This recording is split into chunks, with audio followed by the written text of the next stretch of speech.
কেরাম সময়ে কি পরিমাণ দাম দিতেন, সময়ের কি পরিমাণ কদর করতেন।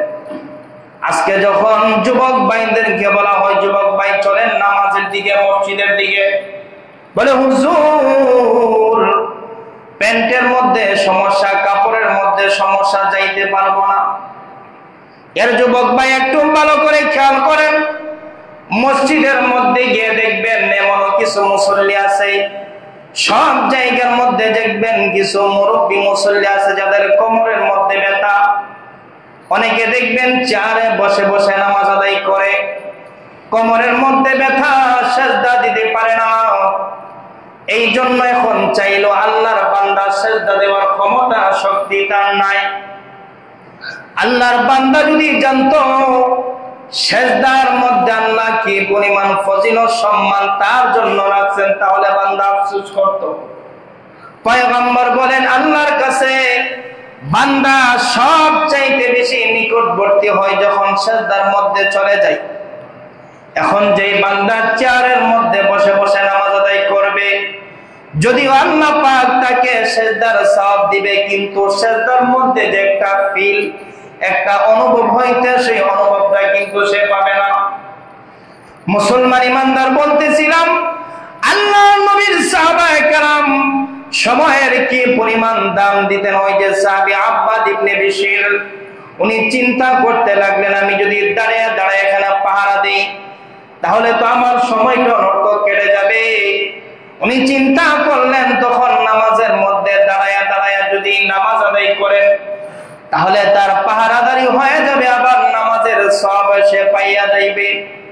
এই চিন্তা করে আল্লাহর নবীর সাহাবী আব্বাদ ইবনে বিশির রাদিয়াল্লাহু আনহু নামাজের মধ্যে দাঁড়ায় গেলেন। এদিকে দূর থেকে কাফের বেঈমানগুলো এতক্ষণ পর্যন্ত মুসলমানের দিকে নজর রাখতেছিলেন। যেই মাত্র দেখেন দুইজন সাহাবী নাই, একজন সাহাবী শুধুমাত্র দাঁড়ায় আছেন, তাও আবার হাতের মধ্যে কোনো তরবারি নেই, নামাজের মধ্যে আছে। এই সুযোগটা লক্ষ্য করে কাফের বেঈমানগুলো একটা তীর আব্বাদ ইবনে বিশিরের দিকে নিক্ষেপ করলো। কিতাবের মধ্যে আসছে সাথে সাথে ওই তীর আব্বাদ ইবনে বিশিরের বুকের মধ্যে রাখলো, বুক দিয়ে রক্ত ঝরতেছে। এরপর আল্লাহর নবীর সাহাবী নামাজগুলা ছাড়ে না। এ মুসলমান ইমানদার, একটা দুইটা না, এইভাবে তিনটা তীর যখন সাহাবীর গায়ের মধ্যে লাগলো, তারপর নামাজ ভাঙ্গে নাই। নামাজ পুরোপুরি কমপ্লিট করে যখন পাশের সাহাবী আম্মার বিন ইয়াসিরকে ডাক দিলেন, এমনি তাকায় দেখেন তার পুরো বডির মধ্যে রক্ত জমে গেছে। আম্মার বলে, ভাই আব্বাস, তুমি প্রথমে কেন আমাকে জাগাও না, কারণটা কি আমি জানতে চাই। ওই সময় সাহাবী জবাব দেয়, আরে ভাই আম্মার, আল্লাহর কসম করে বলি, আমি যদি আল্লাহর রাসূলের যদি পাহারাদার নিযুক্ত না হতাম, যদি আমার সময় নির্ধারিত না থাকতো, আমি আল্লাহর কসম করে বলি আমি নামাজের মধ্যে সূরাতুল কাহাফ আমি তেলাওয়াত করতেছিলাম।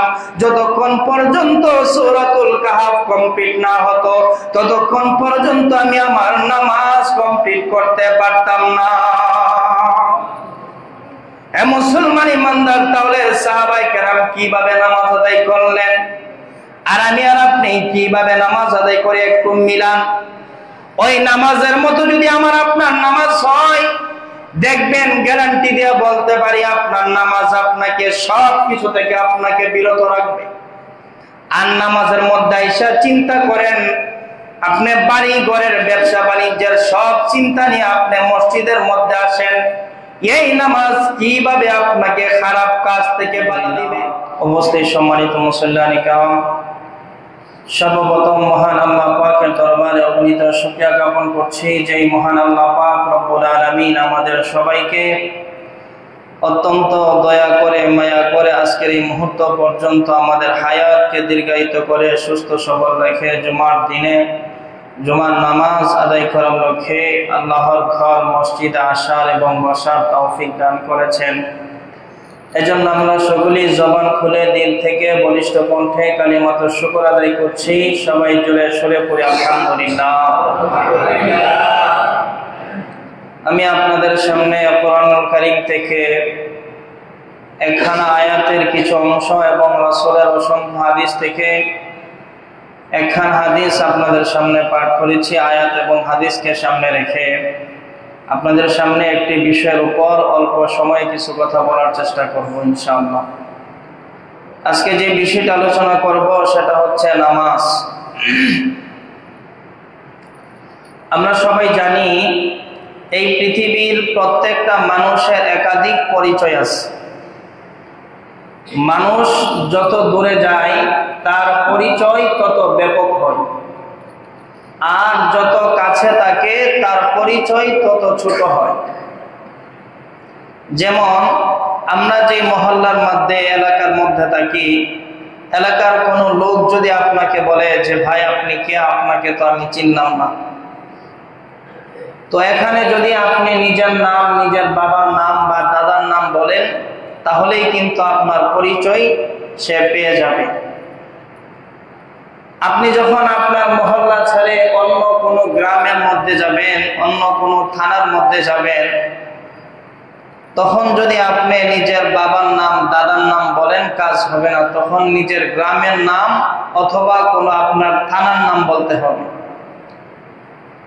ঠিক এই মানুষটা যখন তার নিজের জেলা, ডিস্ট্রিক্ট পেরিয়ে সে যখন অন্য কোনো জেলার মধ্যে যাবে, তখন বাপ দাদার নাম, গ্রামের নাম, থানার নাম বললেও চিনবে না। তাকে নিজের জেলার নাম বলতে হবে যে আমি তো ব্রাহ্মণবাড়িয়া জেলা। একইভাবে যখন আপনি জেলা পেরিয়ে আপনি যখন অন্য কোনো বিভাগের মধ্যে যাবেন, তখন আপনাকে গ্রামের নাম দিলে চিনবে না, থানার নাম দিলেও চিনবে না, এমনকি জেলার নাম বললেও আপনাকে চিনবে না। জিজ্ঞাসা করলে আপনার বাড়ি কোথায়, আপনি কোন বিভাগের, বলে আমি চট্টগ্রাম বিভাগে। ঠিক একই মানুষটা যখন এই দেশ ছেড়ে যখন অন্য কোনো দেশের মধ্যে যাবে, ওইখানে কিন্তু আপনার নিজের নাম, বাপ দাদার নাম, বিভাগের নাম বললেও চিনবেন। আপনাকে বলতে হবে কি, নিজের দেশের নাম, যে আমি বাংলাদেশ, আমি সৌদি আরব।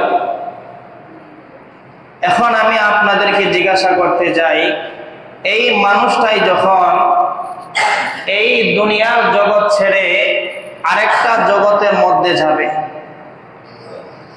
ওইখানে যখন আপনার পরিচয় জানতে চাইবে যে আপনি কে,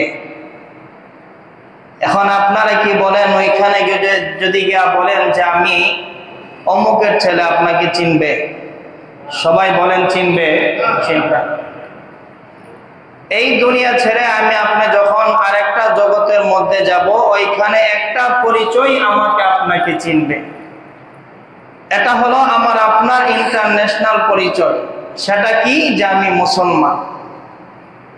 এই মুসলমান পরিচয় এটা দুনিয়াতেও চলবে, আখিরাতের মধ্যেও চলবে। মুনকার নাকির যখন আপনাকে প্রশ্ন করবে যে আপনি কে, আপনার পরিচয় কি, তখন যদি আপনি বলেন যে আমি তো অমুক এমপি সাহেবের ছেলে, আপনাকে চিনবে না। ওইখানে তিন প্রশ্নের মূল যে সারমর্ম কথা, সেটা হচ্ছে যে আপনার পরিচয়, আপনার অ্যাডমিট কার্ড দেখান। ওইখানে যদি আপনি মুসলমান পরিচয় দিতে পারেন, তাহলেই আপনার জন্য নাজাত, আপনার পরিচয় তারা পেয়ে যাবে। এই পরিচয় ছাড়া যদি আপনি অন্য কোনো পরিচয় দেন, কিংবা এই পরিচয় দিতে আপনি ব্যর্থ হন, তখন ওইখানের যে দারোগা আছে তারা কিন্তু আপনাকে জেলের ভিতরে ঢুকায় দিবে।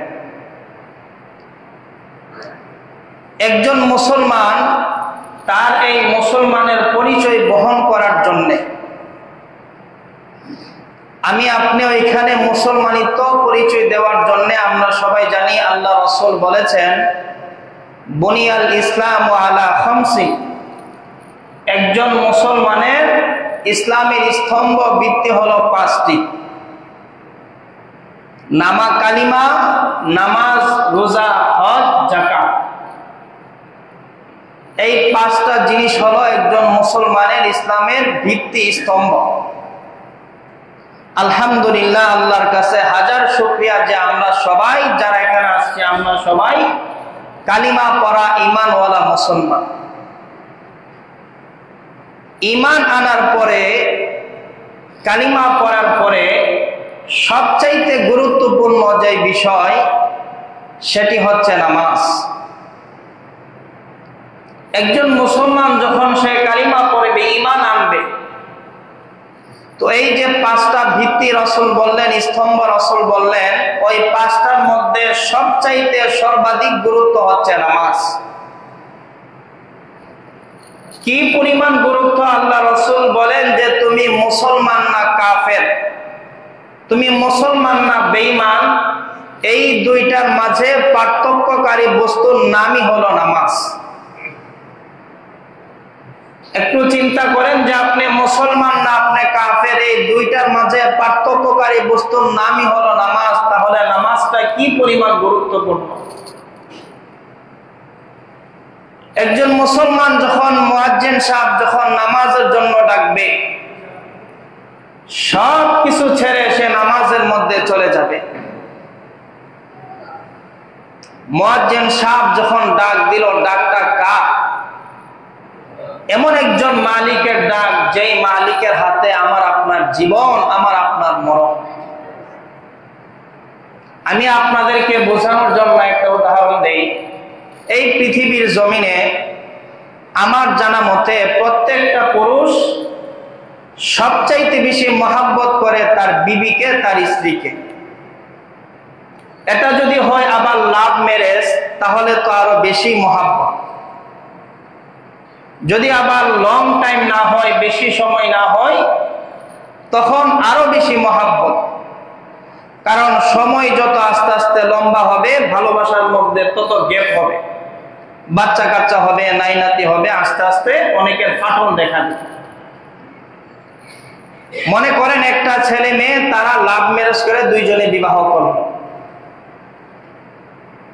এখন স্বামীর ভালো স্যালারির একটা চাকরিও হলো, মোটামুটি 1 লাখ থেকে 1,20,000-এর মতো। স্বামী যেই বাসা নিয়ে বাসার মধ্যে ভাড়া থাকে, ওই বাসার নিচতলায় আবার স্বামীর অফিস। তো চিন্তা করেন তার পজিশনটা কত ভালো। যেই বাসার মধ্যে থাকে, ওই বাসার নিচেই কি তার অফিস। এখন মনে করেন একদিন দুপুর বেলা মিটমিট বৃষ্টি পড়তেছে। আপনারা তো বুঝে নেই, যেহেতু লাভ ম্যারেজ, তাদের মধ্যকার ভালোবাসা মহাব্বত প্রচুর পরিমাণ। এখন বিকাল বেলা মিটমিট বৃষ্টি পড়তেছে, দোকানের মধ্যে তেমন কাস্টমার নাই।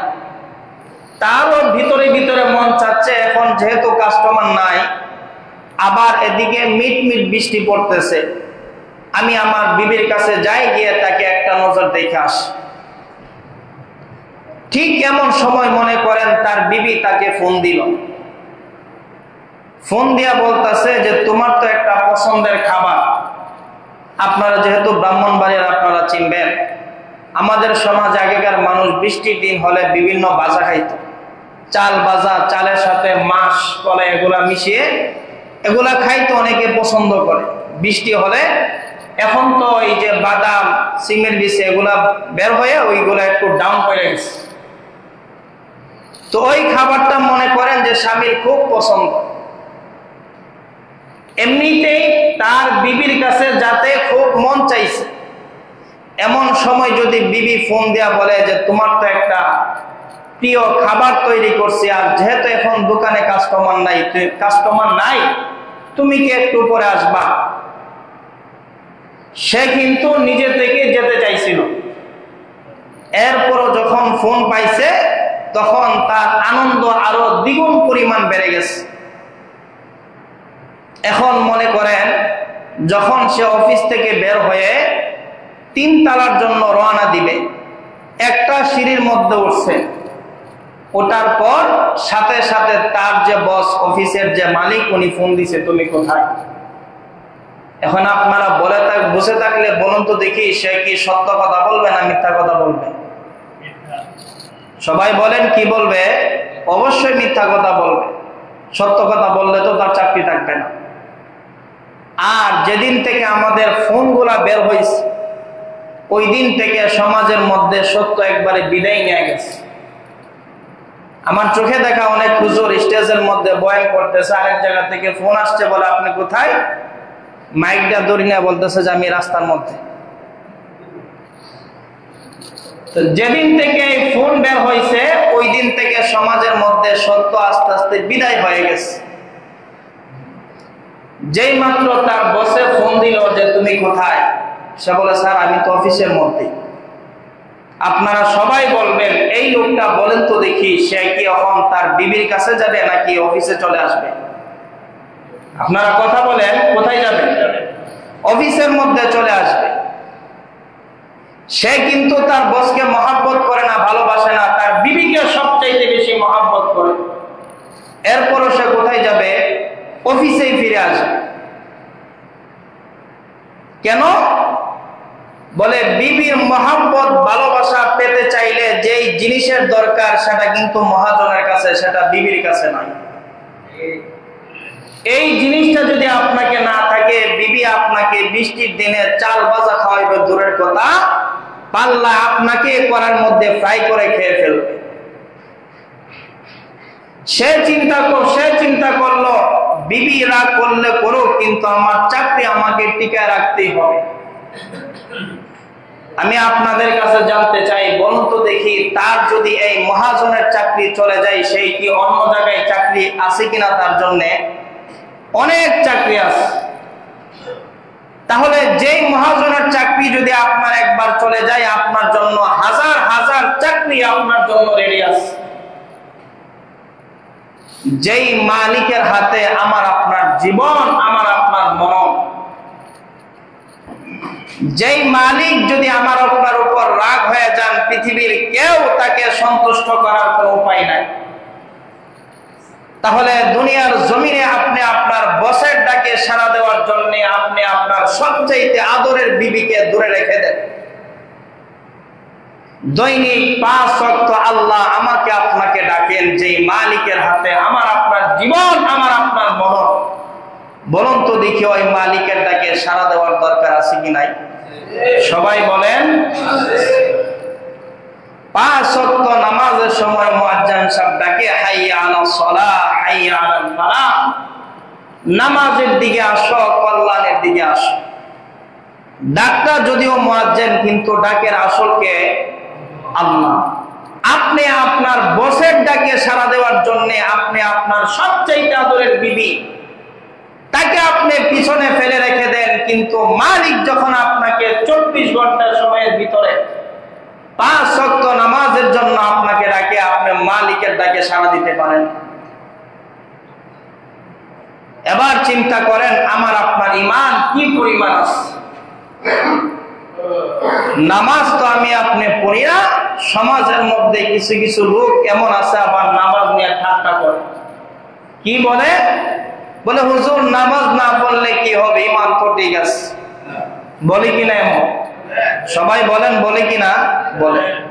যে মুখে 5 ওয়াক্ত নামাজ পড়ে কি করছে, সে তো এখনো চুরি করে, সুদ খায়, ঘুষ খায়। আর 19 বছর একবার নামাজ পড়ে না, তার ঈমান পুরা ঠিক আছে। ওনার ঈমানের পজিশনটা কি? হাকিমুল উম্মাত মুজাদ্দিদে মিল্লাত আল্লামা আশরাফ আলী থানভী রাহমাতুল্লাহি আলাইহি কিতাবের মধ্যে ঘটনা আছে। বাগদাদ শহরের মধ্যে একজন মহিলা ছিল। এই মহিলার নাম হলো তমিজা। নাম কি? তমিজা। তমিজা শব্দের অর্থ হলো সভ্য, ভদ্র। কিন্তু আসলে মহিলাটা ছিল একবার দুশ্চরিত্রা। এমন দুশ্চরিত্র যার কারণে এলাকার যুবকদের চরিত্র নষ্ট হতো। ওই এলাকার মধ্যে একজন আল্লাহওয়ালা, একজন বুজুর্গ ছিল। লোকেরা গিয়ে ওনার কাছে বলল, হুজুর এই মহিলা তো নিজে নষ্টই, তার কারণে আরো এলাকার যুবকদের চরিত্র নষ্ট হয়ে যাচ্ছে। আপনি গিয়ে একটু তাকে ওয়াজ নসিহত করুন, তাকে দেখুন একটু হেদায়েতের পথে আনতে পারেন কিনা। এই বুজুর্গ উনি তখন ওনাদের আবদার রক্ষার্থে ওই মহিলার বাড়িতে গেলেন। গিয়ে পর্দার ভিতরে মহিলাকে অনেক ওয়াজ নসিহত করলেন। নসিহত শেষে বলতেছেন যে তমিজা, এখন থেকে তুমি কিন্তু 5 ওয়াক্ত নামাজ পড়ো। উনি বলল হুজুর ঠিক আছে 5 ওয়াক্ত পড়ব। তো হুজুর চিন্তা করতেছেন যেহেতু 5 ওয়াক্ত নামাজের ওয়াদা করছে, আর আল্লাহ তো কোরআনে বলেছেন ইন্নাস সালাতা তানহা আনিল ফাহশাই ওয়াল মুনকার, একজন মানুষ যখন 5 ওয়াক্ত নামাজ আদায় করবে এই নামাজ তাকে যাবতীয় অন্যায় অশ্লীল কাজ থেকে বিরত রাখবে। তো হুজুর বললেন ঠিক আছে তুমি যে 5 ওয়াক্ত নামাজ পড়বা তুমি কি ওযু পারো কিনা? বলে না। হুজুর তখন পর্দার ভিতর থেকে বলে দিলেন যে আমি তোমাকে এখান থেকে বলে দেই, তুমি শুনে শুনে ওই রকম ভাবে তুমি ওযু করো। তো হুজুর তাকে ওযু করিয়ে দিয়ে উনি চলে গেলেন নিশ্চিন্ত মনে। পরবর্তীতে 1 বছর পর আবার যখন আসলো উনি লোকদেরকে জিজ্ঞাসা করলো যে ওই মহিলার কি খবর? ওনারা বলতেছে হুজুর যেই সেই বুঝেননি আপনারা, আগের মতো কুকুরের লেজ দেখছেন, কুকুরের লেজ এটার মধ্যে যখন টান দিবেন ধরবেন দেখবেন কতক্ষণ সোজা, আবার যখন ছাইরা দিবেন যেই সেই। এখন হুজুরে গেল ওনার বাড়িতে, এটা এরকম তো হওয়ার কথা না। আবার গিয়ে মহিলাকে বলতেছে মা তোমারে যে আমি আমলগুলা দিছিলাম তুমি কি 5 ওয়াক্ত নামাজ পড়ছো? বলে হুজুর পড়ছি। হুজুর গেছে টেনশনে পড়ে, এরকম তো হওয়ার কথা না, কারণ আল্লাহর কোরআন তো মিথ্যা হয় না, মিথ্যা হওয়ার কথা না। আল্লাহ বলেছেন যে ব্যক্তি নামাজ গুরুত্বের সাথে আদায় করবে, নামাজই তাকে যাবতীয় অশ্লীল খারাপ কাজ থেকে বিরত রাখবে। তাহলে মহিলা নামাজও পড়লো আবার এরকম আকাম কুকাম করলে এটা কিভাবে সম্ভব? হুজুর অনেক চিন্তা ফিকির করে প্রশ্ন করলো মা তুমি যে নামাজ পড়লা তুমি কি ওযু করছো নি? মহিলা জবাব দেয় হুজুর কেন, আপনি যে গত বছর আমাকে ওযু করিয়ে দিয়ে গেছিলেন এটা কি এখন ভেঙে গেছে? মহিলার ধারণা এই যে 1 বছর আগে যে ওনাকে ওযু করিয়ে দিছিল এই ওযু এখন আছে। এই ওযু নিয়ে 1 বছরে যত আকাম কুকাম সব করছে তারপরও তার কি করে নাই, ওযু ভাঙে না। আমাদের সমাজে দেখবেন এই যে কিছু মুসল্লি আছে যত আকাম কুকাম করে, নামাজ পড়ে না, রোজা রাখে না, জিনাকুর সুদকুর ডাকাত সব করে, এরপরে বলে হুজুর আমার ঈমান ঠিক আছে। তার ঈমান আর ওই মহিলার ওযু দুইটা এক সমান, কোনো বেশ কম। এই সমস্ত কথাবার্তা যারা বলবে মনে রাখবেন তাদের ঈমান খারেজ হয়ে যাবে। একই তো হলো আপনি নামাজ পড়েন না বলে হুজুর পড়ি না, ভুল হচ্ছে, চেষ্টা করতেছি। আরেকটা হলো আপনি নামাজ নিয়ে ঠাট্টা করলেন। এর মধ্যে আমরা যারা মুসল্লি যারা নামাজি পড়ি, নামাজিদের মধ্যে আবার কয়েক অবস্থা। এই যে আজকে সাপ্তাহিক মুসল্লি আছে অনেকে, আজকে 2 তলা পর্যন্ত জায়গা হবে না, কিন্তু এই জুমার দিন ছাড়া বাকি নামাজ গুলাতে কয় ওয়াক্ত কয় কাতার মুসল্লি হয়। আমরা যারা নিয়মিত মুসল্লি আমাদের নামাজও কি পুরাপুরি হয়? আমাদের নামাজও তো পুরাপুরি হয় না। সমাজের মধ্যে কমন প্রশ্ন, হুজুর অমুকে নামাজও পড়ে আবার সুদও খায়, নামাজও পড়ে আবার ঘুষও খায়, নামাজও পড়ে আবার টিভিও দেখে, গীবত করে, শিকায়াত করে। জবাব একবারে সহজ, আপনার নামাজই হয় না। নামাজের ওয়াজিব সুন্নত মুস্তাহাব এগুলো কোনোটা আপনি আদায় করেন নাই। মসজিদে ঢুকছেন, আপনার চিন্তা কখন মসজিদ থেকে আপনি বের হবেন।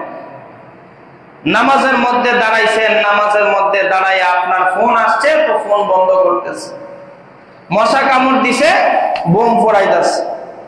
আপনি সেজদার মধ্যে যাবেন, সেজদার মধ্যে একটু ময়লা আপনি ফু দিয়ে হাত দিয়ে সরাই দিচ্ছেন। এই হলো আপনার নামাজ। এই যদি হয় আমার আপনার নামাজ, নামাজ কিভাবে আমাকে আপনাকে অশ্লীল কাজ থেকে বাঁচাইবে?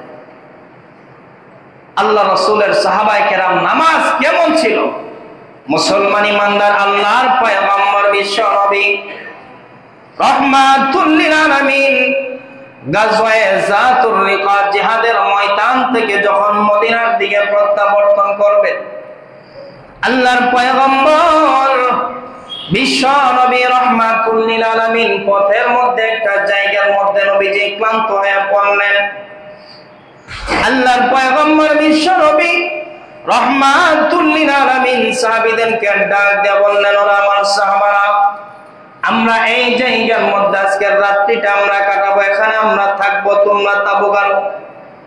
পয়গম্বর সমস্ত সাহাবায়ে কেরাম কিনা ওই জায়গার মধ্যে তাবু গাড়লেন। আল্লাহর পয়গম্বর বিশ্ব নবী রাহমাতুল লিল আলামিন দুইজন সাহাবী, একজনের নাম হলো আম্মার ইবনে ইয়াসার, আরেকজনের নাম হলো আব্বাদ ইবনে বিশর রাদিয়াল্লাহু আনহু। দুইজন সাহাবীকে বললেন, তোমরা দুইজন এখানে দাঁড়িয়ে দাঁড়িয়ে পাহারা দিবা, আমরা সবাই এখানে বিশ্রাম করব। আল্লাহর পয়গম্বর দুইজন সাহাবীকে পাহারাদার নিযুক্ত করে পয়গম্বর সমস্ত সাহাবীদেরকে নিয়ে ঘুমিয়ে পড়লেন। এদিকে দুইজন সাহাবী দাঁড়ায়া দাঁড়ায়া তারা চতুর্দিকে পাহারা দিতে লাগলেন, শত্রু বাহিনী আক্রমণ করে কিনা। ইয়া মুসলমান ইমানদার, কিছুক্ষণ যাওয়ার পরে আল্লাহর নবীর সাহাবীরা তারা দুইজনে পরামর্শ করল, আমরা দুইজন একসাথে জাগ্রত হয়ে কোনো লাভ হবে না, হইতে পারে একটা সময় আমাদের দুইজনের দেহের মধ্যে ক্লান্তি চলে আসবে, হয়তো আমরা ঘুমের ঘরে চলে যাব। এই জন্য একটা কাজ করি, কি বলে, আম্মার বলতেছে আমি এখন ঘুমাই, তুমি একটু পাহারা দাও, আবার একটু পরে তুমি যখন ঘুমাইবা আমি তখন পাহারা দিব। দুইজন সাহাবী চুক্তি করে আম্মার ইবনে ইয়াসার রাদিয়াল্লাহু আনহু ঘুমিয়ে গেলেন। আর এদিকে সাহাবী আব্বাদ ইবনে বিশর রাদিয়াল্লাহু আনহু দাঁড়িয়ে দাঁড়িয়ে চতুর্দিকে পাহারা দিতে লাগলেন। রে মুসলমান ইমানদার সাহাবায়ে কেরাম, সময়ে কি পরিমাণ দাম দিতেন, সময়ের কি পরিমাণ কদর করতেন। আজকে যখন যুবক ভাইদেরকে বলা হয়, যুবক ভাই চলেন নামাজের দিকে, মসজিদের দিকে, বলে হুজুর প্যান্টের মধ্যে সমস্যা, কাপড়ের মধ্যে সমস্যা, যাইতে পারবো না।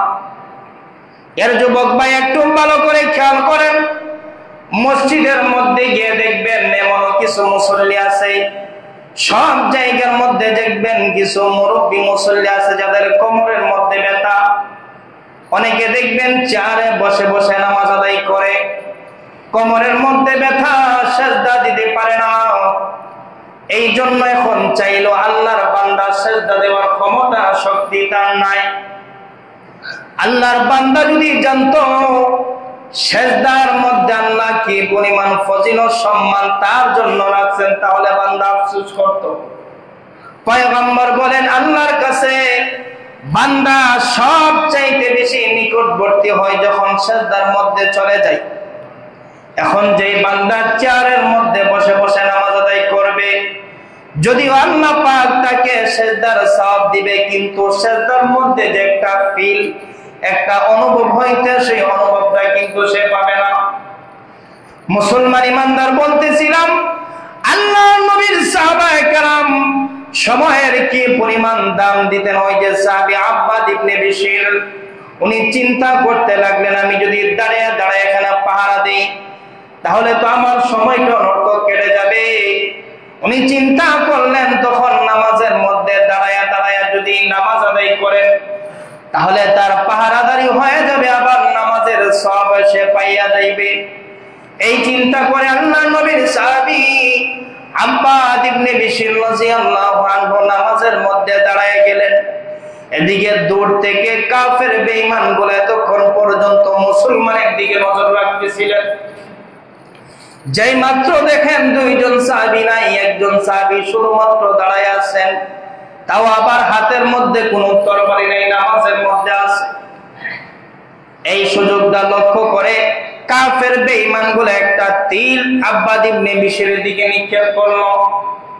কিতাবের মধ্যে আসছে সাথে সাথে ওই তীর আব্বাদ ইবনে বিশরের বুকের মধ্যে রাখলো, বুক দিয়ে রক্ত ঝরতেছে।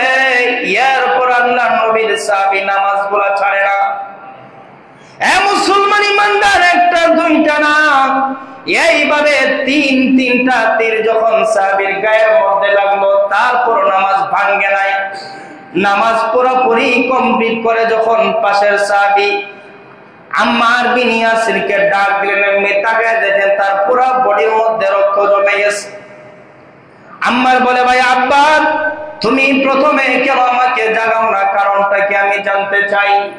ওই সময় সাহাবী জবাব দেয়, আরে ভাই আম্মার, আল্লাহর কসম করে বলি, আমি যদি আল্লাহর রাসূলের যদি পাহারাদার নিযুক্ত না হতাম, যদি আমার সময় নির্ধারিত না থাকতো, আমি আল্লাহর কসম করে বলি আমি নামাজের মধ্যে সূরাতুল কাহাফ আমি তেলাওয়াত করতেছিলাম, যতক্ষণ পর্যন্ত সূরাতুল কাহাফ কমপ্লিট না হতো ততক্ষণ পর্যন্ত আমি আমার নামাজ কমপ্লিট করতে পারতাম না। মুসলমান ইমানদার, তাহলে সাহাবায়ে কেরাম কিভাবে নামাজ আদায় করলেন আর আমি আর আপনি কিভাবে নামাজ আদায় করে একটু মিলান। ওই নামাজের মতো যদি আমার আপনার নামাজ হয়, দেখবেন গ্যারান্টি দিয়ে বলতে পারি আপনার নামাজ আপনাকে সব কিছু থেকে আপনাকে বিরত রাখবে। আর নামাজের মধ্যে এসে চিন্তা করেন, আপনি বাড়ি ঘরের ব্যবসা বাণিজ্যের সব চিন্তা নিয়ে আপনি মসজিদের মধ্যে আসেন, এই নামাজ কিভাবে আপনাকে খারাপ কাজ থেকে বাধা দিবে।